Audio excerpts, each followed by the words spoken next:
Almost didn't recognize this guy right here. He looks a bit different from the last time that I saw him. The beard is really taken for Jordan McCreadie. He is ready to go. Super Dirt Car Series race here tonight at Land of Legends Raceway. I was turning the wrong button there. How you been, man? I'm good, Doug. How about yourself? Not bad. So, how much are we racing this year?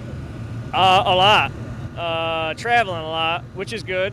But we're running 2 nights a week with the 358 right now, and just the tour with the big block. So we're running Can-Am. Let me see. We got a win, I believe it was 2 weeks ago, right? Yep, a couple weeks ago now. First of the year, yep. How'd you get it?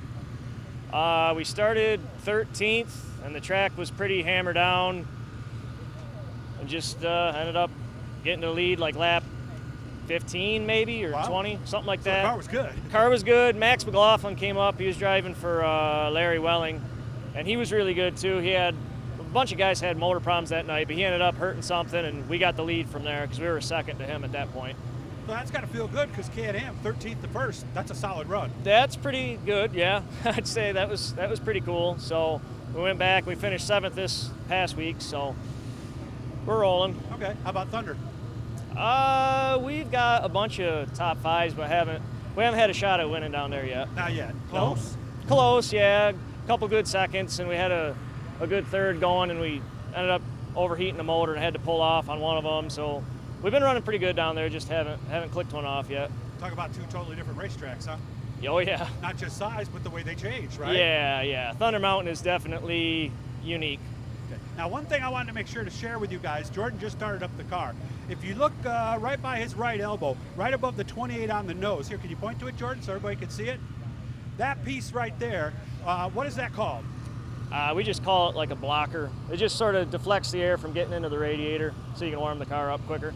Now, I know a guy here last year, I'm not going to mention his name, but he forgot and left it in for the heat race and almost cooked the motor. You've heard of that story before, haven't you? Oh, yeah, I'm sure it's probably happened quite a bit, especially if you don't have it sticking way out of the hood. You wouldn't even, like when you're in the car, you don't even see it. Oh, you can't see that if you're in the car? No, not at all? Not at all. Even that one, like I can just see the corners a little bit if you look for it, but okay. Yeah, you wouldn't even notice it if it was like a normal height. Yeah, because I know some guys have it even taller, and they have like fluorescent orange or yellow, so as they sit in the seat, because it can happen, you get busy, and the next thing you know, oh yeah, right? We've had it, well, like a couple years ago at Oswego, we had ours in, we were supposed to just drive across the track and load in, but they had us pack the track, and we actually had ours in. I had to have like an official come over and pull it because we were getting hot just running around the track like at 5 miles an hour. So you just pulled to the infield and I just waved, and they were telling me to keep going, to keep packing the track, but we had to. No, I yeah, can't. no. I'm gonna blow my motor just packing the track. So. Yeah, so we weren't gonna do that. So let's educate the audience a little bit. What temperature do we like?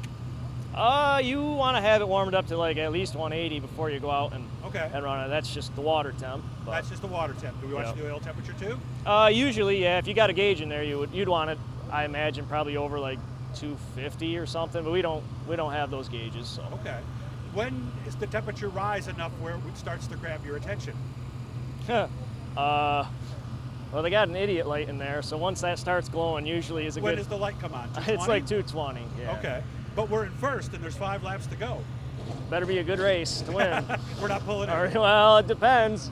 Probably at a series race, you'd probably keep going until it got a little bit like over 230, somewhere around there. 220 wouldn't hurt anything, but it's when it starts climbing when you're not looking at it. That's, it can go up in a hurry. And I know sometimes guys have pushed water out, and it won't show that temperature on the gauge. So there's another thing you can add, right? That does that? There's a pressure sensor you can put in, so that turns the light on if it doesn't have any water in it, basically. Hopefully you won't have to worry about it that tonight. I know you got to get going, so we'll wrap this up. Hit the Blue E, guys. We reached our goal on subscribers, but we're always trying to get more. Jordan, you have a fun night tonight. Say hi to the family for me, okay? Thanks, Doug. Appreciate it.